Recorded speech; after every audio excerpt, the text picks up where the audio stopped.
My friend Matt has been working as a prison guard for a few years, so he came over and I showed him the top 5 jails in Skyrim. I wanted to know how realistic they were, but the main question was which jail could actually get Matt home alive if he worked there. And it turns out there was only one, because in real life, a poorly designed prison can easily get you killed. Now, I would love to show you a photo of Matt as proof or tell you where he worked, but because prison guards get death threats from dangerous criminals, for the safety of his family, I cannot disclose any information. So we started in Whiterun, and before I could even open the first door, Matt found one thing he liked and one thing he hated. So the jail itself is actually underneath the King's Palace, essentially. You see that a lot in Australia as well, where under courthouses, that's where the watch houses are. Okay. Just because then obviously the King's rule or the magistrate's rule is close to where the prisoners are being kept while they're waiting for the ruling. So the location of the jail was surprisingly accurate, but then the problems began. Hold up, this is the door already to the dungeon. Can you go back a little bit? I want to see the walk from where the palace was. I would really hate to walk a prisoner past that water. You think a prisoner would lash out and push you in? Oh, absolutely. Especially when they're about to be deprived of their freedom. Yeah. They're absolutely going to try something there. That's such a good point. Okay, so the prisoners already attacked you here on the way in. Often the jail is in the barracks. So we do kind of have like almost like a reception admin spot. There's so much loose stuff laying around already. There's way too many weapons laying around, or things that can be used as weapons. Normally you'd build a counter in a way that nothing is accessible for the prisoner coming in, so that they've got nothing to grab, nothing to flip. So even though the prisoner has come in handcuffs. Even handcuffs themselves can be used as a weapon. Wow, okay. We do have an evidence chest and a prisoner belongings chest. Yes, you'd probably have your search area just here against the wall. So these poor guards have already faced multiple problems before the inmate reaches their cell. But now it's time for me to show Matt the main holding area of the jail. And this is where Whiterun actually gets a few things right. So we've got like just some cells, and then we've got a guard, I assume like a break room. Is this the facility where just the guards will be patrolling, or is this where prisoners also hang out? That's a good question. I assume the prisoners are not hanging out. It's pretty good visibility. Like I can see now the guard obviously doing the rounds, checking in on the prisoners. Good width so that when you walk in new prisoners, you've got enough room to move on both sides. If they were to do anything, you can really get to them. So you're saying if this hallway was too narrow? Yeah, correct. The facility I work, super narrow hallway, is very hard to have a physical altercation with a prisoner because you're pretty much one-on-one because the hallway is so narrow. Here you could have 4 guards on one prisoner with plenty of room to move around. So that's actually really great. Then it was time to go inside a cell. And this is where the problems really start piling up for the guards. All right, so now I'm a prisoner in this cell. What are you thinking? Look, I understand that they need lighting, so the fire is a necessity, but I would I would hate to be a guard there with someone that could put all their blankets on fire or whatever they can do with that. So there's just too much chaos having the fire. I would probably try and build it into a wall with a grate in front of it so people can't reach it or literally pick it up and throw it at a guard. We're not considering the threat of torture, because I feel like that would come into it. If I'm a guard, I'd be like, yeah, you can throw the candle, but then we're just going to torture you. Absolutely. But there are certain prisoners that are like, well, I'm going to be facing those things anyway. But no, being able to physically torture a prisoner does help a lot with behavioral management. That's big. Which is not possible anymore in this day and age. So I think they definitely had an advantage in that time. But you're saying there would always be a small percentage of prisoners. The threat of torture would be meaningless. Having to extract prisoners from cells and they're just like, cool, but whatever you want to do to me, you first need to get to me. And at that point, you just strap yourself in and you get to work. That's where you get all the boys. You get them out of bed from the break room and you said, all right, this is what we're going to do. You take the left arm, you take the right arm, you take the left leg, you take the right leg. You're going to go in and you just 4 or 5 guys straight into that room. Everyone grabs a limb. But you'd be surprised how strong people are, especially when they're under the influence of something. We've had small girls that you'd need about 5 guys to be able to restrain, especially when they're clawing, spitting, everything in their might to harm you. And because you can't just like punch them in the face to incapacitate, you have to be careful. It's all wrestling. There's only very rare situations where you can actually hit someone, which I know is different in different countries and in different facilities. And I'm not saying it doesn't happen, but I'm saying if you wanted to completely adhere to policies, you will just wrestle them while they are trying to gouge your eyes, do everything to hurt you. Wow, I had no idea how much danger prison guards were actually in day to day, but the problems inside the cell weren't even close to being over. All right, that's pretty good. They've built the beams in that you can't wrap something around that. A little bed, maybe some storage. The bed is looking quite fragile. People with anger management issues will not leave their bed hole for a whole long while. So that's gone immediately. They'll try and make anything a weapon. The stairs, I would hate to bring in a prisoner while having to go downstairs. Stairs are like your worst enemy when you're a guard. Really? Just because they're, first of all, fall risk if you're bringing in all their prisoners. Second of all, it's just just an awkward place for a struggle to happen. So you try and make everything as level as you can or sloped if necessary. Wow, I would never have guessed that flat ground is the unsung hero of prison design. In a moment, Matt's about to critique the giant network of tunnels that run underneath every cell, and it's way worse than you think. But real quick, The Division Resurgence is a free-to-play mobile shooter so tactical, it'll have you breaching your own front door in riot gear. Finally, a AAA mobile experience premium enough for my yacht's yacht to enjoy on its new yacht. Explore an open world city so realistic you'll cancel your actual New York trip because you've already been. Dress your agent up in iconic outfits like Guy from Red Dead, Guy from Cyberpunk, and Guy from that Wizard game. The Dark Zone is back to ruin your life with the best loot you've ever seen, while it crushes your balls in latex high heels. Step on me. Play solo or with friends. I don't care what you do. It's your bloodline after all. See why Gandhi is calling this the spiritual successor to Inner Peace. Tactical violence. With loot and progression so meaningful that every upgrade is like a dividend payment from God. Check out Division Resurgence for free using my link, or your enemies will sense hesitation and exploit you accordingly. Sponsored by Ubisoft and One Car Door. Can we go over to that grade? I was hoping you would see the grade. So is this where they have their basic needs relieved? So first of all, no like sanitation. Yeah, that's what I was wondering. Is this... Maybe they're just squatting and going here? I don't think so, because if we actually check this out, you'll see that this is a network of tunnels that runs under every single cell. Okay. So you're inviting them to communicate. So they can talk, that's already a problem. But couldn't they talk through the front of the cells? They could, but you'd obviously have your guards there. This would almost be you try and catch a rat or something and use them. Oh, that's... Yeah, big rat. So secret communication, bad. We hate that. I've seen plenty of prisoners try and use things like that to get messages to each other or products. Contraband. Yeah, it's very easy to use things like that to hide things. It seems to be a big enough network that it'd be hard to pass things between cells. They'd tie their blankets together and make a big rope and try and link ropes together. People in captivity will become very creative. I feel like if you get a skinny person, they're just going straight through those bars. Yeah, absolutely. They seem very wide. Very wide. Where does this lead to? Is there like an outside door somewhere or... So yeah, that's the problem, is that this leads directly to the guards' barracks, if I'm not mistaken, which I take it we don't love. No, that'd be a great way for them to sneak up on you. Okay, so that was that locked door just there. Now we're in the guards' barracks. This is their like living quarters, rec rooms. I take it you don't love that connection. No, it's especially the sleeping guard area. That's I wouldn't sleep very comfortably there. Especially considering everything was unlocked. Like I didn't have to actually pick any locks. Is there much interesting in the guard barracks? It would just be accessibility to, if something happens, how quickly can you get to, let's say, the area where the patrols are happening. So let's say we've heard screaming coming down, whatever their alarm system is. Oh, so it's a different building. We're lower in the city now, so I've got to now come this way. Maybe if these guards are all off duty and they do swap shifts, potentially, but if you're on shift and you're that far away from your prisoners, you're just waiting for them to be ambushed. So we head back to the main room of the jail, and that's where we discover an extremely dangerous door sitting right there next to the cells. And I call Bargruff a king, but he's more of a governor slash mayor, so don't bother leaving me a comment, you effing know. Let me just check. How close are we to the king himself? That is a good point to make. Okay, we go up these stairs. So first of all, that door's not locked, just to be clear. And then this is where the king himself literally sits.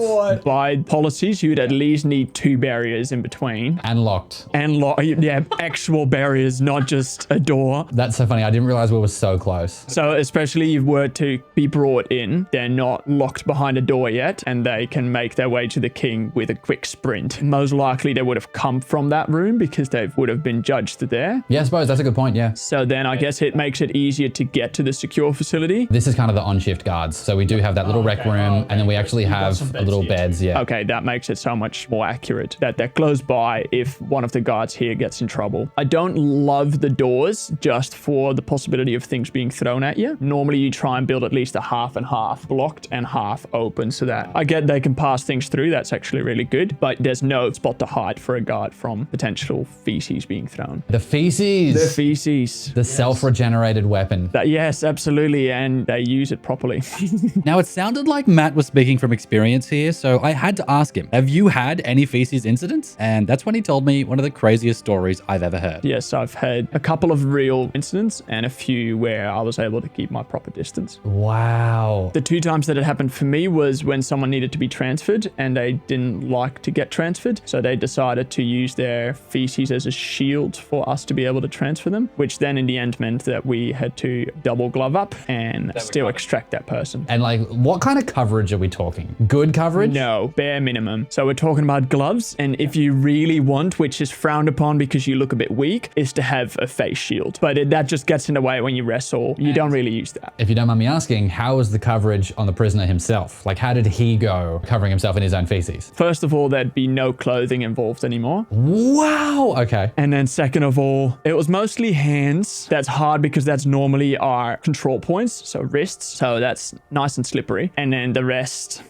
mostly face as well. You never want to hear the words nice and slippery in a story involving feces. Next, Matt tells me what every guard's worst nightmare actually is in jail, and it wasn't what I was expecting. Now, in terms of prisoners just being dead in the cell, Yeah, that would be a very interesting conversation you'd have with most likely the king in this instance. As a guard, your worst nightmare is to find a dead prisoner. really? Because you will be dragged through court. You will potentially end up in prison yourself because of lack of care. Wow. So if the judge has made a certain decision, then that means that you now have the responsibility to keep this person in good enough health to sit out that sentence. So you're really on the hook. Absolutely. And that's why they do the rounds. Yes, it's for checking if there's attempts of escape for security reasons, but the main thing is check if they're still alive. You cannot leave watching that cell until you've seen their chest rise and fall. Because if that were to happen, whole thing goes in lockdown. There'll be a bunch of guards coming in that are going to check, what have you done? Is there any way that this could have potentially been caused by you? Then Matt makes a few more observations about the jail, including something he loves and something that these guards probably hate. Don't seem to have any access to water, so I would assume they would have to ask every time they want to drink. We would have to assume that the guards are bringing them stuff. We haven't seen any food deliveries or anything. But I do like how it's all individual cells. Like, it seems to be only one better cell. Just solves a lot of issues between prisoners. If you were to have to open the door, you wouldn't necessarily face a big crew of prisoners. So that's actually really smartly done. Yeah, it'd be a lovely smell, that's for sure. Which I guess would be part of their punishment, so that's okay. But the guards are also right above this, so the guards would have to deal with the smell too. That's true, but I guess that's where you sign up for the job. It's quite hard as a guard because you're getting paid to be in the same position as someone who's committed a crime, and you're with them just as much. That's so true. I guess that's part of the job. That's what they're getting paid for. Then Matt asked me to go close to a guard so he could take a good look at them. And this is where I found out the true danger of working in prison long term. So, got a shield, got a sword. Sword would be hard in these close quarters, especially a sword that length. And you'd obviously never want to get in the situation where a prisoner is able to grab that sword. He seems to be ready for the battlefield, not necessarily to have to interact with prisoners. What about this helmet? Visibility feels low in this. Yeah, very much. If we're talking about prisoners sneaking up on you, I guess his identity is secure, which a very big thing to be able to not be known in the prison by who you are. The personal interaction that guards will have with prisoners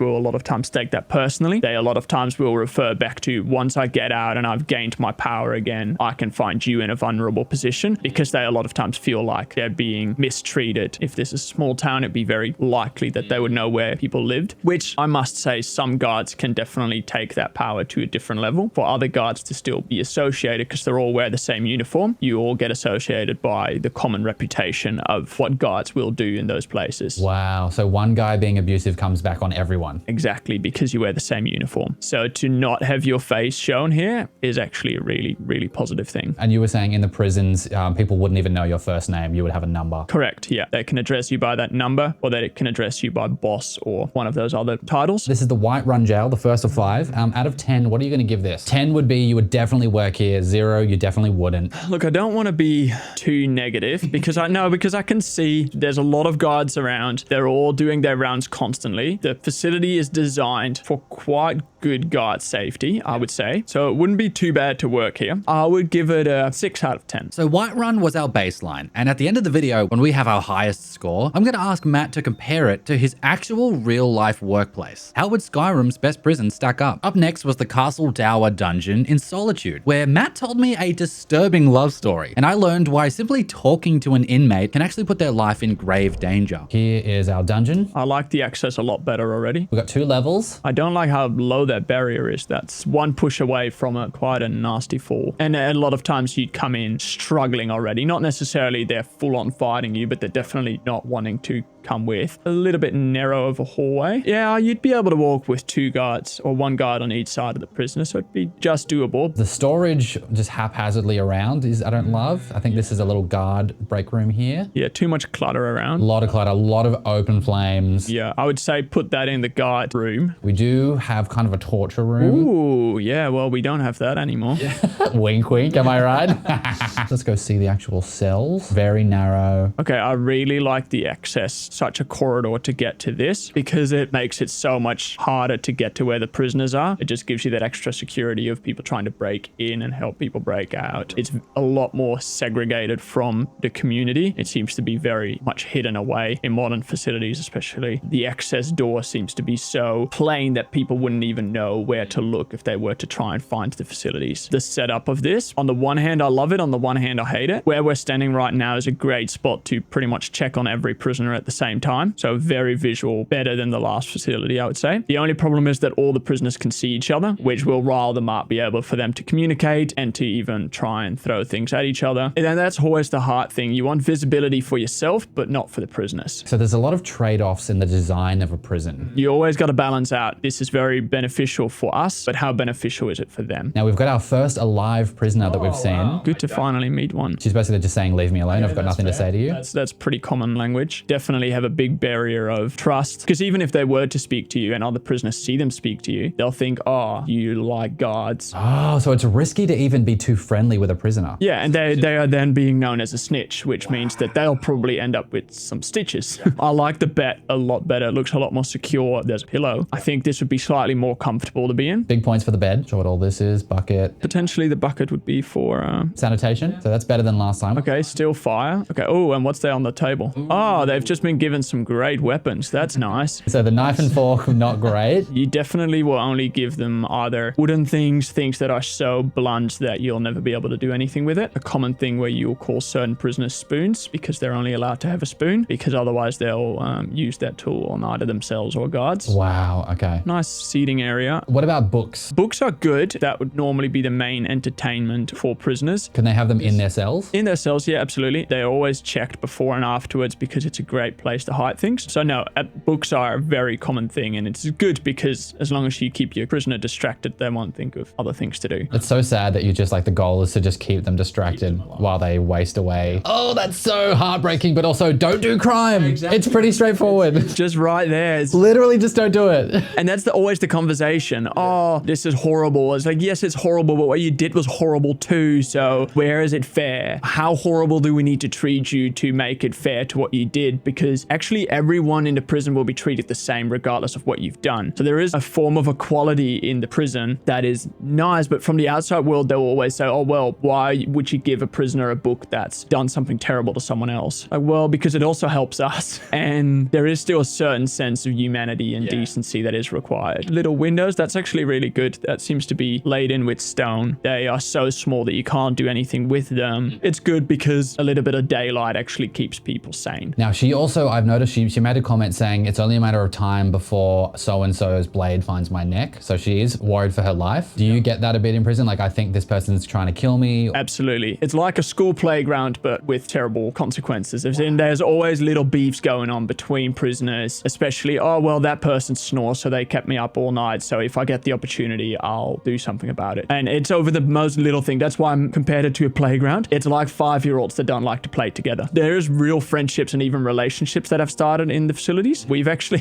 had a beautiful story of a guy and a girl who on opposite sides of the facility, but they were able to see each other and talk. We actually heard that they got married later. So they met each other through a terrible situation, but they got married whilst still in prison? No. So they obviously eventually go to separate facilities. They spent their time, they wrote letters to each other. And then once they both got out, they got married. And then we did get to meet them both again. And then they were talking again. Oh, sorry. When you say you got to meet them both again, they both got arrested. Yeah, correct. Yeah. It's not like they come and bring us some flowers afterwards and thank us for their treatment. I thought this was a wholesome story. No, sorry. It's partially wholesome. They did get married. It's wholesome in a crime cycle where they do still find love in a life filled with horror. But then they came back in. Yep. It's okay, unless they have children. Then it becomes a lot harder. Oh. But no, absolutely. The rivalry, because she's been speaking with you, there might be some, oh, we think she might be a snitch. There's just constant distrust among prisoners. Okay, if this was your prisoner and she said to you, I'm pretty sure so-and-so is trying to kill me and I think they have a knife and they're going to stab me, what would you actually do about that? Look, that's very common.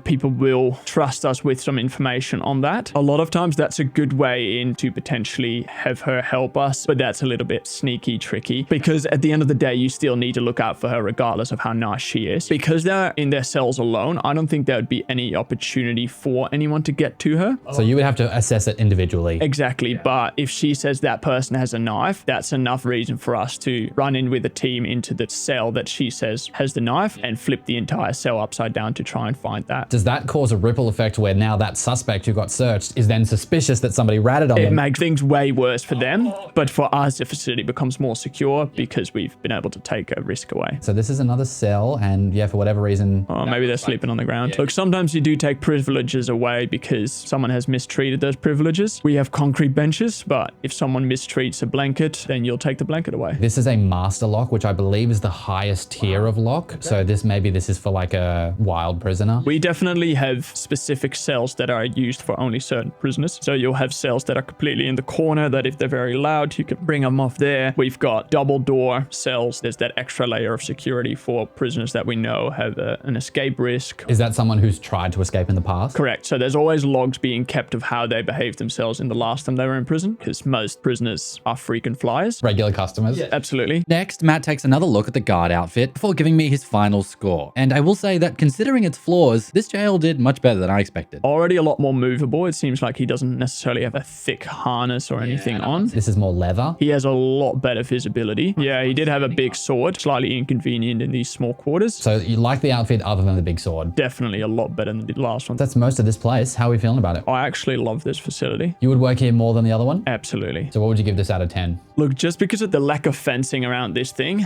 I will give it a 7 out of 10. Next up was the Riften jail, where I learned what the worst thing in prison is and why I would make a terrible prison guard. Riften jail. Oh, I go straight into the jail from the outside. That's pretty good too. Yeah, instead of internal. Okay, so I guess if you're walking a prisoner here, we've got just a whole lot of clutter. That glass bottle makes me very nervous. You're just giving opportunities for them to come up with ideas. We do technically have a guard here, but still. Does he have a sword on him? There's a giant axe on his back. Oh, wow. That's very useless. How are you going to swing that in such a small corridor? He probably has a dagger somewhere. Yeah, okay. I would assume so, yeah. It is great that there's one door, a small hallway, and then a big door with a guard. That's already the double security that I was talking about earlier. Okay, so this is the actual jail thing down here, but I'll quickly just see what else is around. Those are all the cells. Oh, there's more cells here. Wow, this is big. Also, just a rack of weapons. Oh, that is literally at the entryway. That is just you're asking them to challenge. Look, at least there's better a barrier here. That's, yeah, quite a nice barrier. This looks actually a lot more like American county jails would be with the different layers. I do need to say that I know that in this era, there weren't a lot better alternatives, but bars are the worst thing in a prison. Really? Because it's very easy to reach through. Especially these giant rectangles. I mean, you could climb through that. Now, the bigger thing would be a hanging point. Yeah, because we haven't seen any hanging points really until now, except for the bars. Yeah, exactly. The bars, although they're not above you, they are still very commonly used for that. And therefore, nowhere in Australia will you find a barred prison. And depending on this ceiling, how strong it is, like, you know, they could thread something over the top of the beams. Absolutely. And that's where every time you do a cell inspection, you check for those points. I can also see 2 beds. So this is a shared area, which does mean that you need a little bit more moving space. It is, again, a security risk because there is so many loose items here, and having someone that they're constantly with every day, day in, day out, you're giving them a lot of items to use against each other. What is she saying? Let me out of here. I'm not a criminal. Yeah, okay. The claim of innocence. Of course. This is the most common sentence used in prisons, and it is very interesting that they still believe that that is a great, incredible sentence to use. Here's why I can't be a prison guard, because I already am inclined to believe her. She said, basically the rebel king that's trying to take over, Ulfric, she said she spoke out against him, and that's why she's in here. I mean, in this era, obviously, it would be a lot easier to throw people in prison for whatever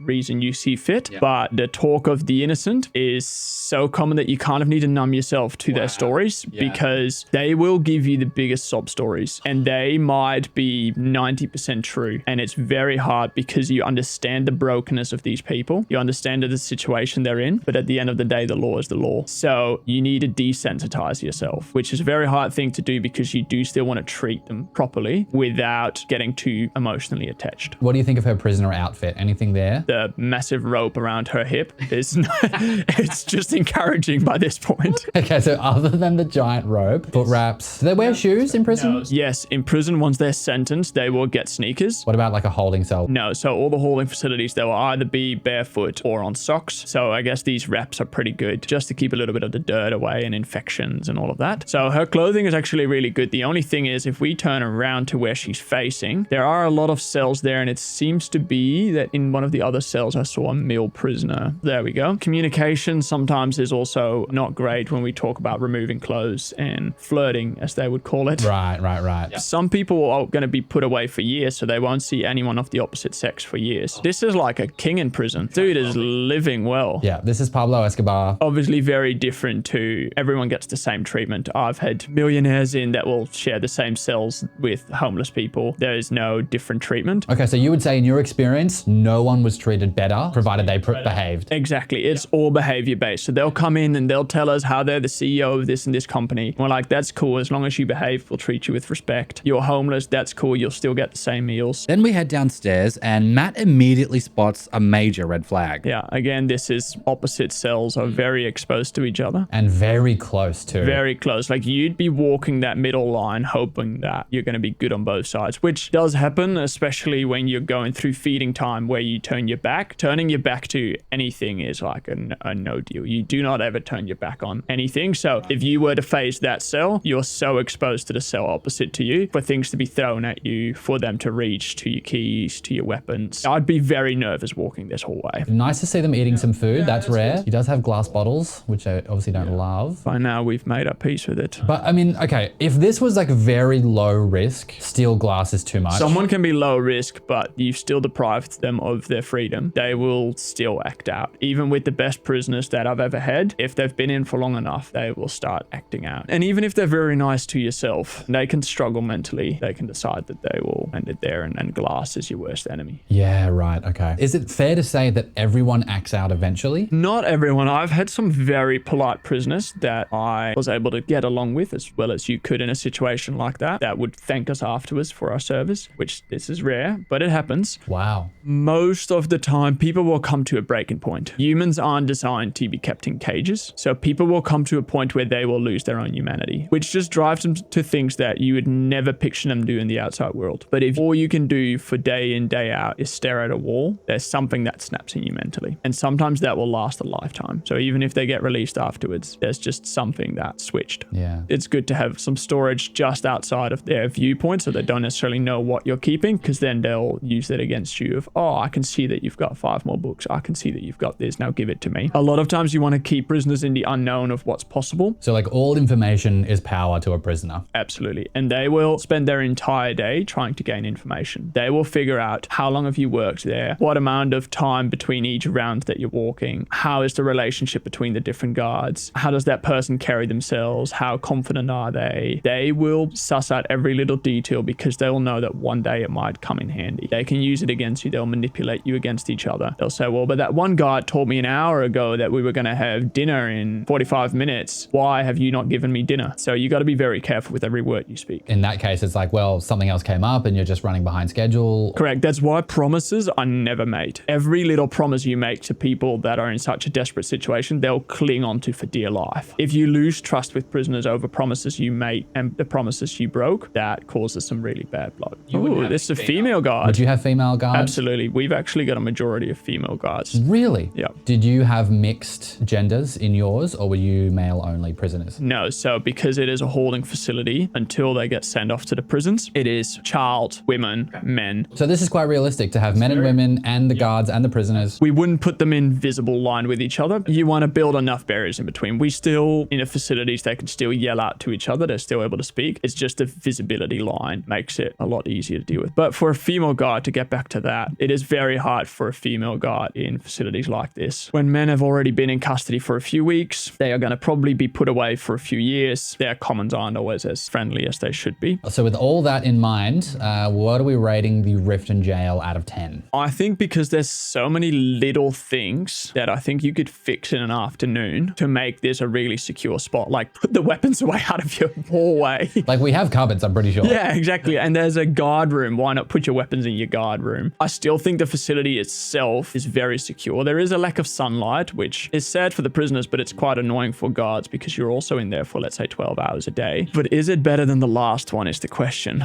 I think the hallways are a little bit too narrow for that. See, I should have given the Whiterun jail, I should have given that a lower rating because this one goes just on the Solitude, but definitely above Whiterun. Let's re-rate Whiterun with everything we now know. So Whiterun, what is that now out of 10? Whiterun is a 5 out of 10. Solitude is still, I'll give it the 7 that I gave it. And then Riften will be a 6. Next up was the Windhelm jail, where we discover just how bad things can get for both guards and prisoners in Skyrim. So this guy, Ulfric, he's the rebel king, trying to take the throne from the actual king, I believe. So yeah, prisoners would have to come through here. Ooh. Come through your bedroom. Oh, nah. I would never ever work here if the prisoners that come in straight after they've been told that you're going to rot away for 10 years have to walk past your sleeping body. Yeah, this is a weird one. So this is the jail. Basically just a couple of cells. Okay, yeah. Very narrow. You better hope that they're only here for one night because otherwise they will be feral. Yeah, do we give them the benefit of the doubt that this is not the proper jail? Yeah, there seems to be some nice torture things on the other side. Yeah, you like those? I would say this is like they get brought in, they have to wait a few hours until the king sees fit to be seen. They get brought for the king and then they'll be shipped off to somewhere else. Let's just say this is what you would get in a police station. So police stations will have cells, but they're purely there to wait until they're processed. Do you call it like a holding cell? Correct. Look, I like the setup. I like how wide it is. There's only one side of cells. Yeah, so you can really walk around wide bay. You'd have enough space out here to wrestle potentially with someone that you're bringing in. There are no bathroom facilities in there. So I do wonder where they bring in their prisoners for things like that. Because even if they're in there for a few hours, at least water, at least bathroom. I've got to assume they're just giving them a bucket. But that's the problem. If you need to bring them things, bring into the cell, every time you open that door is a risk. Every time you have to come close enough to the door to hand them things, especially through grates like that, that is a high risk. Right, okay. So we've got a leaky roof. If it's very short time to be here, that's fine. If you hold people long term here, you'll definitely get long issues and sickness goes around quick. I was going to say, yeah, even for guards, because if you're for guards walking around there 12 hours of your day, but it's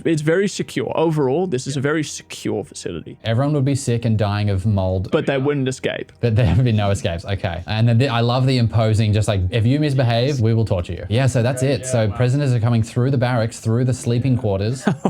I hate the sleeping quarters area. And just, if you're on your break, you don't want to see prisoners. You don't want to smell prisoners. You don't want to be in close quarters with them. So to walk through there. Are you sure there's no back alleyway? No, because we would have found the other door. There's no other door. Man, they really ruined that. Honestly, super secure facility for short-term holding. I really like it. But nah, I'm sorry. If you're making prisoners that have just been told they're going to be sentenced to death and they're going to be walked down there next to my bed. You're just peacefully snoozing with some Z's coming out of your mouth. Exactly.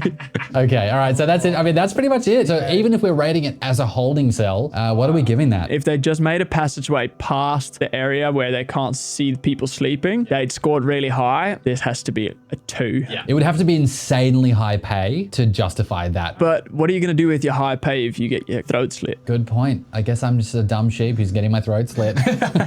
Last up is the Falkreath jail, where we find our first monster, and Matt explains what they really do with the hardest inmates in prison. Oh, Last time I traveled here, there was a dragon. Wish I could have helped with the dragon attack, but I was very busy investigating the jail. way more important. Here's the barracks. So you're again in your chill area for your guards, it looks like. This is kind of a lobby. Small win. The guards are sleeping upstairs. Yes. All right, look, we already can consider this as a workplace. There is no locked door to get to the sleeping areas, which I don't like. And then this is it. We've made it. Oh, I like this. This is very accurate to your county jails or even your prisons, where there'll be a desk in the main area where the guard will be able to sit, do some paperwork, but keep an eye on the prisoners. Nicely set up with your back against the wall so no one's sneaking up behind you. And then this is the cell. What are we seeing here? Exposed beams. Very exposed beans, and you're providing the rope for them. That is very nice and great service. When we look at the grades, they're at least a lot finer, so no pushing yourself through. Still reaching risk. I would potentially just have the door like that, but the walls covered, solid and secure looking. No windows windows or weird grates. So that definitely takes away any escaping risk besides having to pick the lock and go past your guards. Got a bed on the ground. Look, it would happen if cells are over full. Normally you try and keep them a little bit off the ground, especially stone floors. Moss grow in there. Yeah. So it'd be like the moss and it's freezing. This does look like a warm bedroll. I'll give it that. It looks great. It's probably the best blanket we've seen so far. Blankets are like a luxury. Sadly enough, when you come into a watch house in Queensland, you get handed a little piece of paper that we call a blanket. Because being cold is just miserable. Surely that would make the prisoners more irritable. Yes, but cold also takes out anger. You can't be insanely cold and angry at the same time, which is a punishment we do use. If someone really misbehaves, they get put in the padded cell, which is a cell where they could not possibly do anything because all the walls are soft. But that room is also freezing, which will actually help calm prisoners. Because if it's hot, the blood just goes to your muscles and well, when you're freezing, you're just trying to stay warm. So it actually helps calm people down, which then means that they can come back to their normal cell once they've calmed down. That's fascinating. I would never consider that. What about like cleaning duties? Prisons definitely use prisoners for their cleaning. When people come into a county jail or a watch house, they are still so under the influence of things. They're still so hung up that they've just been taken away from the outside world. You're just so focused on not giving them anything that can be used as a weapon. But great, keep them busy. Whatever activity you can give them to make them feel useful is just a great morale boost. So if this was a long-term cell and not just a holding cell, then them doing the cleaning is quite good. And some prisoners will actually come and approach you and say, hey, is there anything I can do to make myself feel useful? Because then there's a bit of a more routine in their day instead of just laying on your bed and staring at the ceiling. I mean, that's kind of beautiful in a sad way. Like, can I contribute even in my limited capacity? Which I would say those are mostly your prisoners that actually are very well behaved. I must say nothing in this cell besides obviously the fires and those horns. I wanted to say nothing of the items looks necessarily very dangerous. Metal cup. Metal cup is all right. Obviously there's the risk of them throwing something through the grate if they can have it in a container, but I guess the bucket would be worse for that. But all of this looks robust enough to not necessarily cause you issues. The rock wall. This is a tunnel risk, right? Mostly prisoners would spend their entire day trying to wiggle a few stones loose. Just for the sake of it, even if there's no actual way of them escaping, if you give them the opportunity to have a task that could potentially give any sort of benefit, they'll just do it because they're bored. Oh, We've got a guy here. knee-deep water. Let's see if we can talk to him. Come to Gork at the monster. Why are you imprisoned here?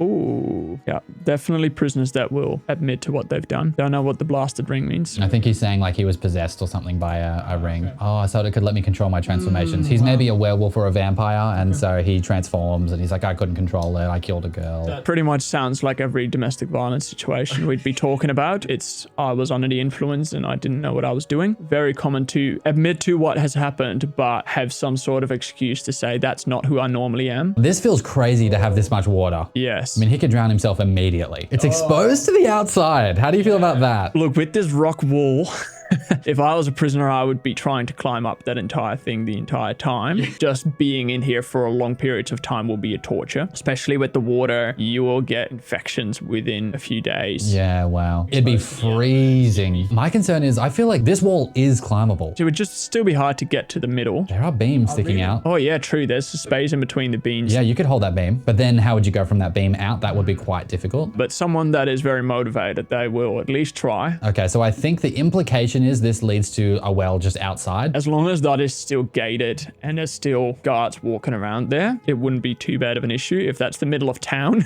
So the guard's just complaining, is that? Yeah, that's very normal, man. Because you're in such a negative environment, while you're constantly at risk of you're going to be the one that faces the consequences if something goes wrong. There is that pressure and that just irritability. All these little seemingly insignificant details and they nailed the tone. They've done that really well, making the guards just be grumpy dudes that are just over it. Because dealing with people that are in prison, it's just draining. So it's either complaining or making very dark jokes and talking about how long until retirement. Retirement's big in the prison guard world. Because you're just waiting for that day that you don't have to come back here. Isn't that eerily similar? I bet the prisoners think about when they're getting out also. Yeah, it's because everyone understands how terrible of a situation this place is. It's a quiet spot. You would want always a minimum 2 guards. Especially if they have to get to to the cell to hand them things, you always want to back up. I don't understand why there's not a secure corridor to get your prisoners down. Why does it always have to go through your break rooms? Yeah. Yeah, and then we've got 2 guards here, one sleeping. With his helmet on? Mate, dedication to the job. This is like, yeah, okay, you've got 10 minutes, quick coffee break. Yeah. I'm going to lay down for a second. This is your night shift crew. You'd lay like that any opportunity you get. Would you work here though? That's the question. Yes. I definitely think I would work here. Besides the random weapons still laying around, which I don't understand. With 4 to 5 guards on maximum 2 prisoners, that is a very luxurious place to work. So I would give it an 8 out of 10. So Falkreath was our winner, but now I wanted to know, how realistic was Skyrim overall? And what would Matt rate his actual real life jail out of 10 as a workplace? How realistic out of 10 would you say the jails are? Very realistic. I wonder how long they will stay in the state they are with your candles and all of that. I think if you brought a few prisoners through these facilities, you'd have it ruined pretty quickly. I would rate it 8.5 out of 10. At this point, the audio had stopped recording, but Matt's response was that his prison had no daylight and was way overcrowded, but it did have better security and hygiene facilities than in-game. However, overall, to him, it was only a 6 out of 10. Congratulations, Skyrim, you bloody did it. I also made a video exactly like this, but with my carpenter friend, Troy. I sat him down so he could critique the woodworking in Witcher 3. That video is on screen now, but only click if you're ready to have your mind blown multiple times.